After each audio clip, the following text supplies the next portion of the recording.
this or else. You know, and it was a reverence to God. But can you imagine? No one had ever seen anything like this before.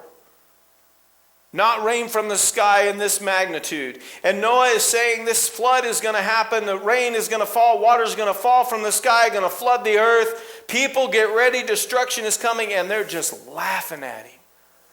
Laughing at him as he's building this boat. But by faith, he does it.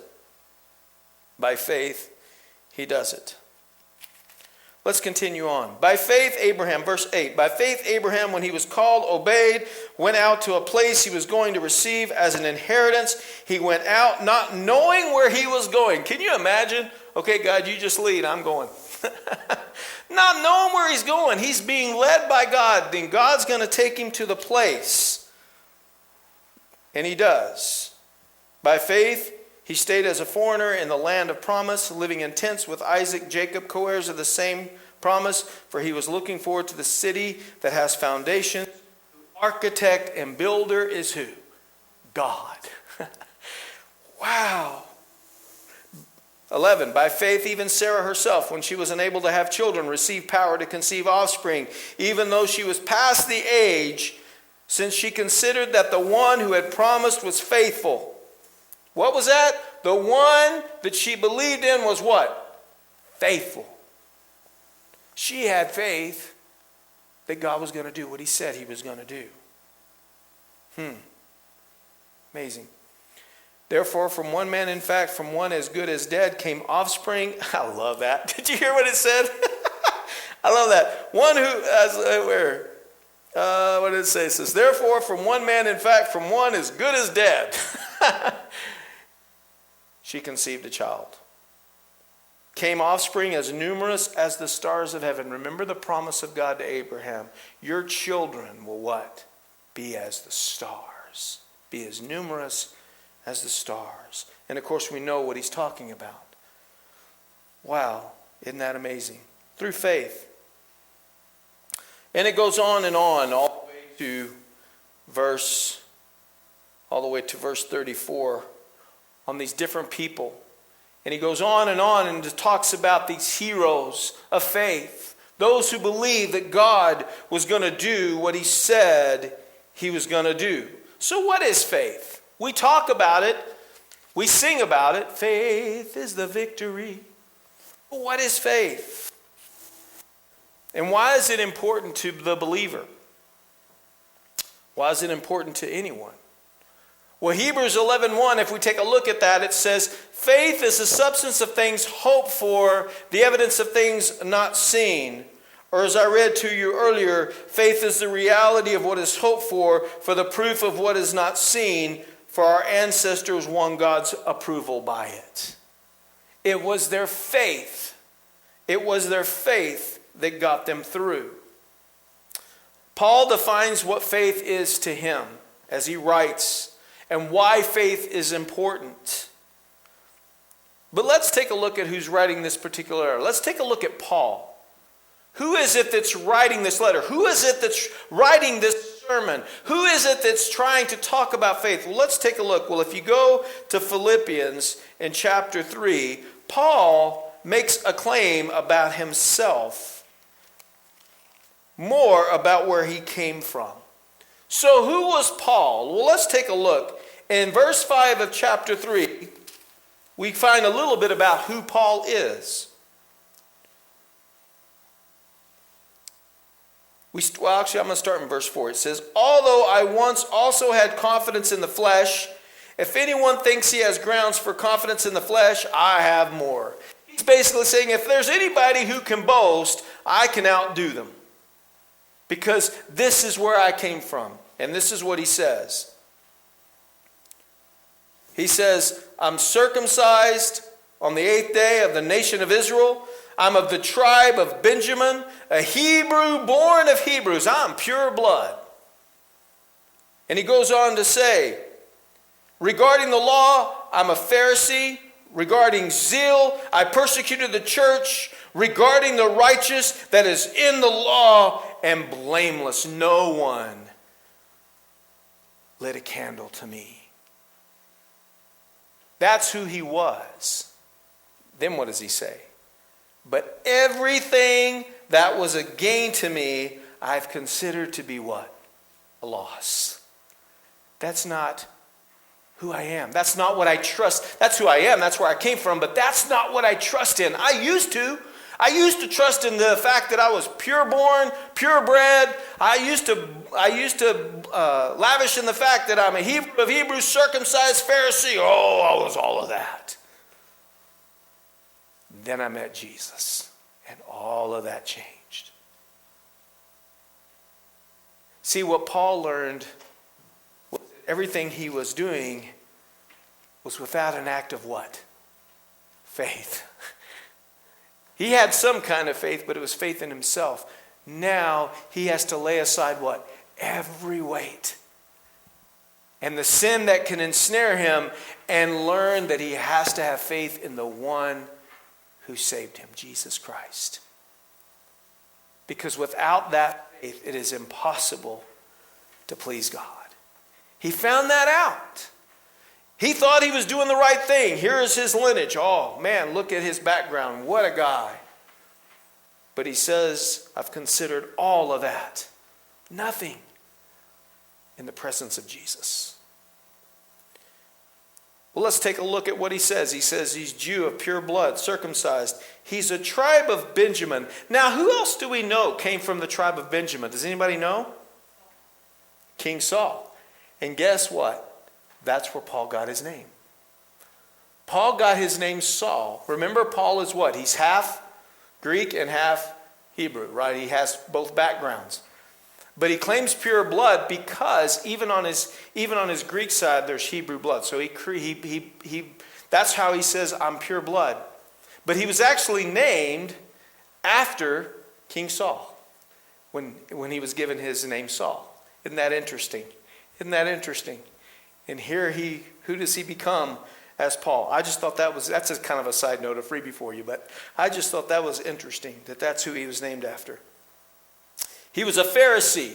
Now, what do we know about Pharisees?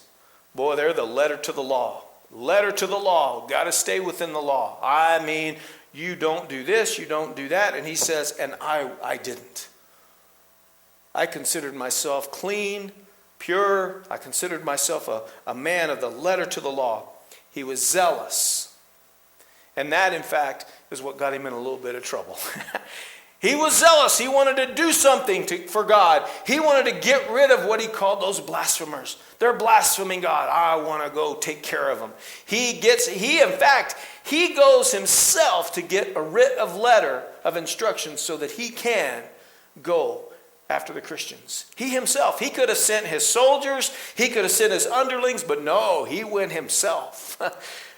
Give me the right to persecute these Christians. Give me the right, I'll get them all. And of course we know the story on the Damascus Road. Jesus meets him right there and says, Saul. What does he call him? Saul. Why do you persecute me? Now that's interesting. He's given both names at birth, Paul and Saul. Now we know he's serving as a Pharisee and as a soldier, right? But he's using his name Saul, and Jesus addresses him not as Paul. He could have said Paul, knowing that was going to be his future, but he doesn't. He says, Saul, why are you persecuting me? He's reaching him at the very heart of who he really is. Saul, why are you persecuting me? Why are you persecuting me? We know there's a heart change in Paul after that.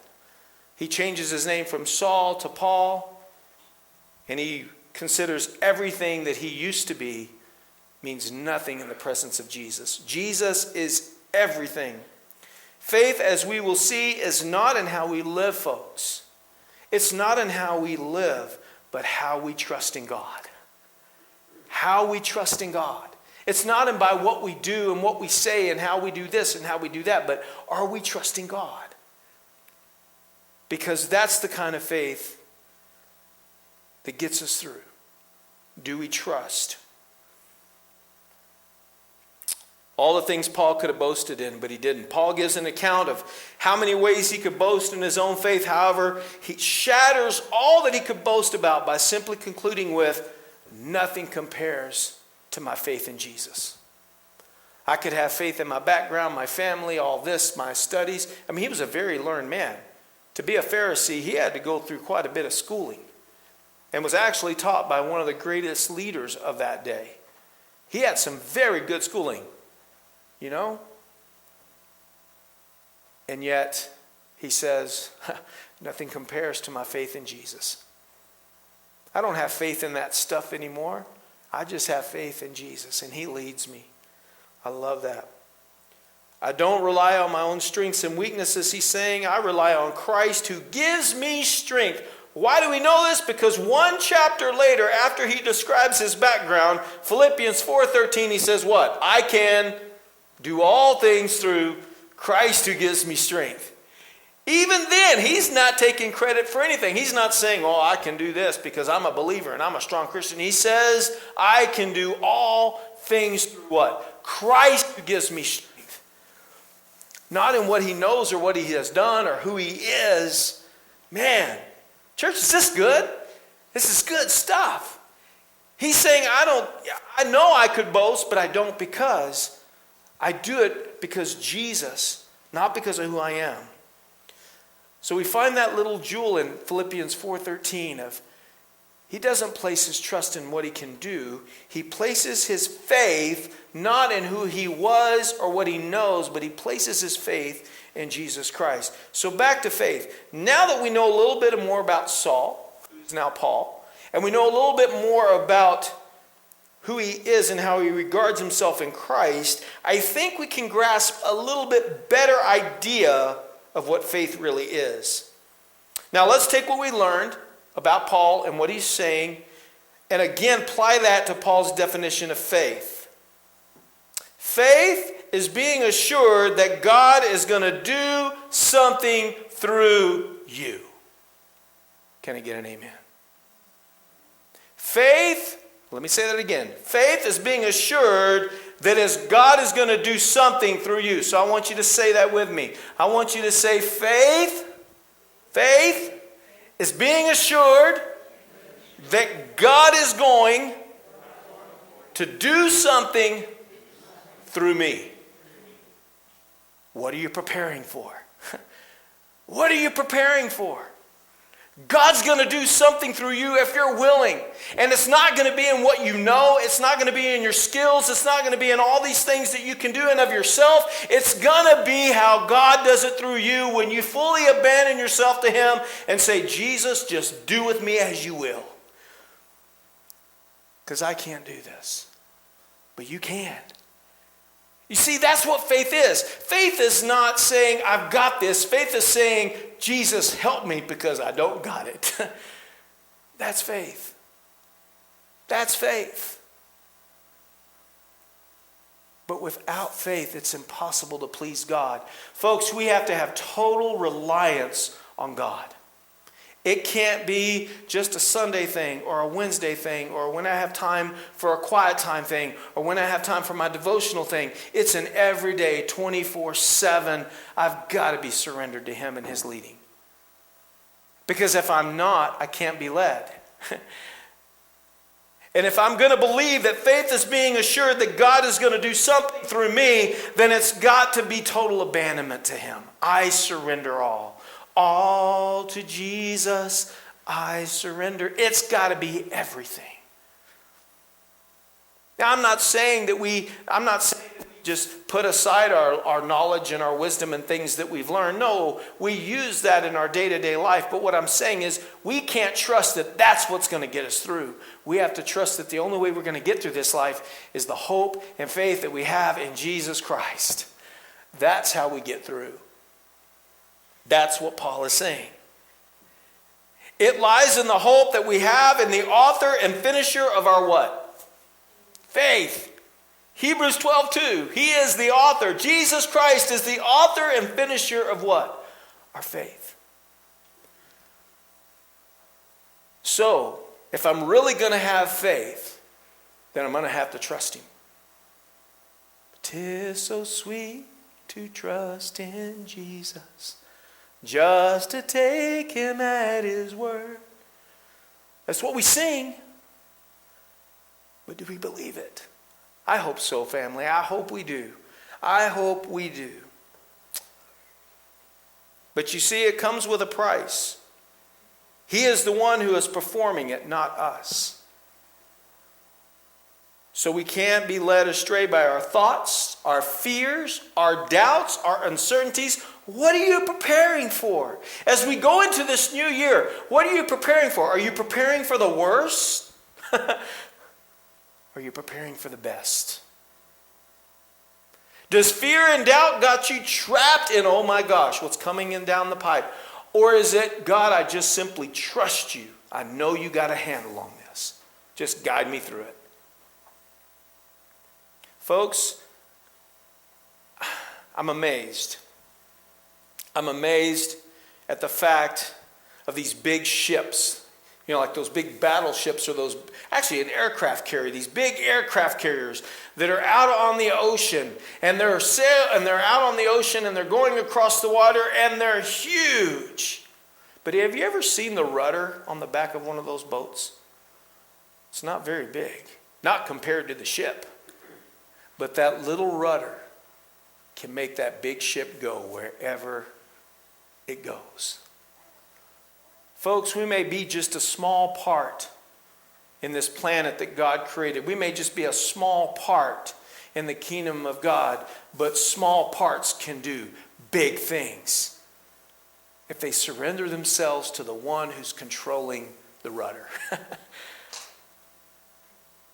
By faith.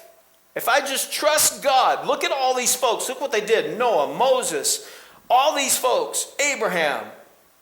All these folks, look at what they did. Sarah, Rahab, as John talked about last week. All these people that did amazing things. Not because they felt they could, but because they knew without God they couldn't.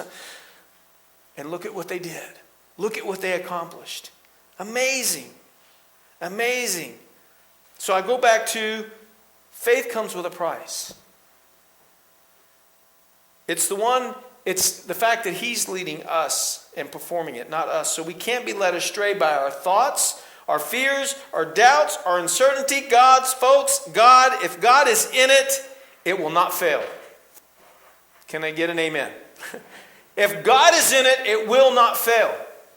If he's the one directing your path, it doesn't matter how it looks. If he's the one directing your path, it will not fail. He can't fail. So that's why it's all important for us to have faith in him. Even if we can't see the outcome, even if everything looks bleak, even if whatever, we have to allow him to be the one who leads and place our faith and trust in that. Not even in what we see and hear, folks. You see, today I get a lot of people who are living in fear by what they see and hear. Now, I get concerned just like the next guy. I do. I get concerned and I pray. Just like we prayed earlier. I get concerned and I pray. But I still leave my faith in the hands of God that he's going to take care of it.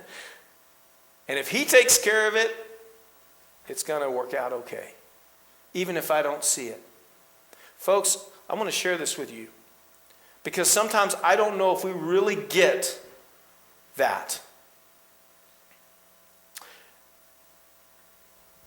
And not to bring up a bad part of history, but you think of Nazi Germany and you think of what those people went through, what the Jews went through. Do you think at any point of what they went through, they went, where in the heck is God in this? Do you think there ever came a point where one of them might have said, does God really love us? Look at what we're going through.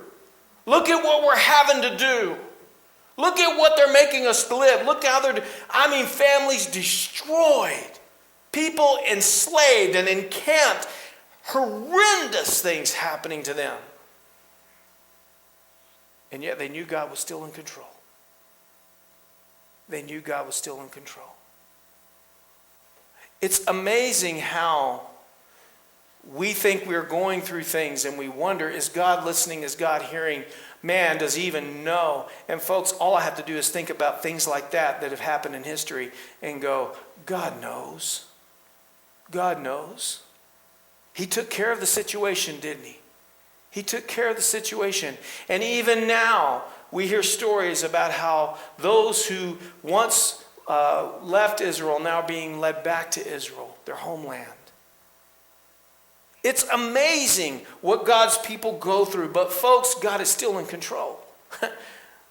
And yeah, it's going to look like the times it's going to look like, man, God, what is he doing? What's going on? But we still have to have faith and trust because he will win in the end. The bad guy doesn't win in the end. We know that. Jesus has already had the victory. He's taken the keys to sin and death and hell. And all we have to do is have faith and trust in him. That's it. That's it. Have faith and trust in Jesus. So over the next few weeks, I'm going to expound on this subject of faith. We're going to talk about how these different people handled their faith and what God called them to do. I remind you of Hebrews chapter 12, verses 1 through 2, as I read earlier. Therefore, since we also have such a large cloud of witnesses surrounding us, let us lay aside every weight and the sin that so easily ensnares us. Let us run with endurance. Everyone say endurance. The race that lies before us, keeping our eyes on Jesus, the source and perfecter of our faith, or the author and finisher of our faith, as some versions say. We're going to look at some of these individuals Paul mentions, and we're going to see that they were no different than you and me. They breathed the same. They walked the same. They may not have talked the same, but they walked the same. They faced the same troubles in their world at their time that we face in our world in our time.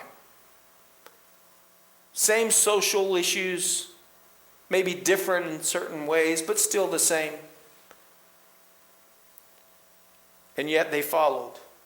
They had good points, they had bad points, and even at times they became ugly in the sight of God for what they did. But the fact is, they had one thing in common. They had faith.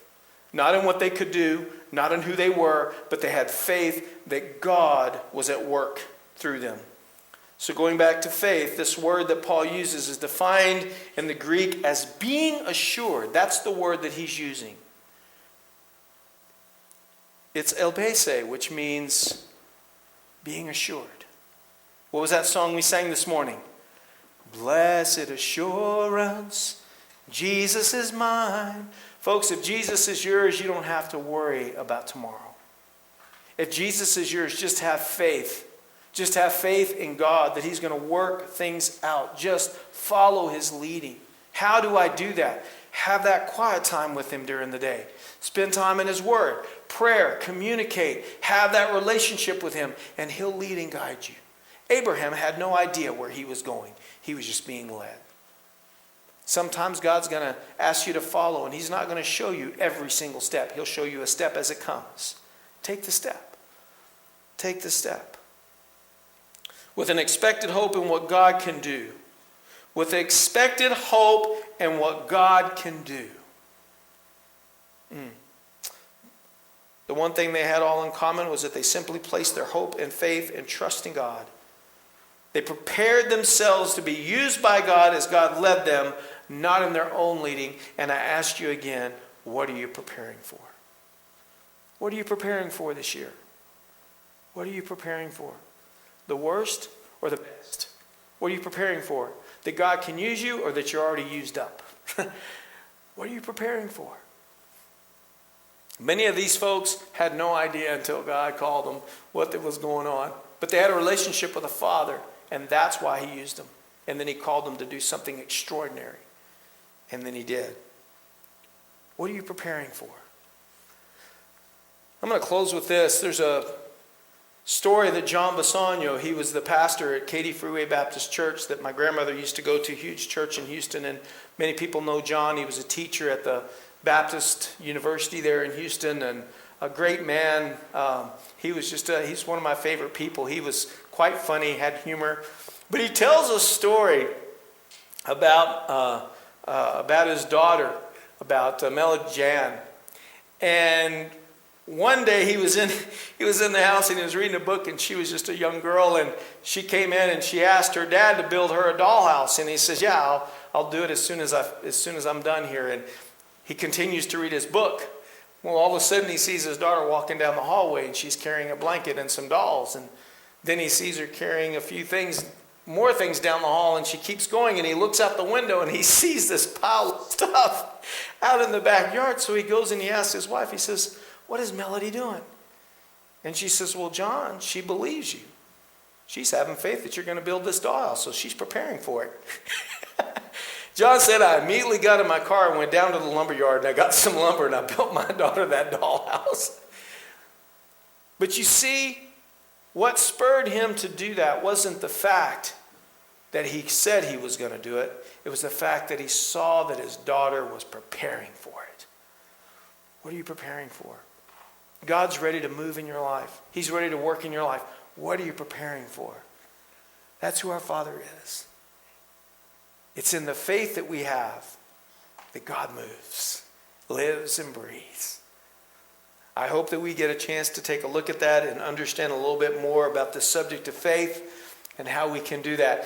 I'm titling this series The Good, the Bad, and the Ugly, because we're going to look at different things about these people. But each week I'll come up with something, a different title. But today I just ask the question, what are you preparing for? What are you preparing for? Where's your faith? Where is your faith? Would you join with me this morning as we sing our last hymn this morning in response to what we've heard? Would you please stand with me this morning as we sing, "I Surrender All"? I don't know what things have been in your mind lately. I don't know what thoughts, doubts, or fears have been in your mind lately that says you can't do that. Or why are you even bothering? Or maybe yourself just saying, why should I even bother? I'm asking you this morning to surrender all that to Jesus Christ and let him use you. God is ready to do something great through you. What are you preparing for? What are you preparing for? Please stand and sing with me as we sing, "I Surrender All." John Ross.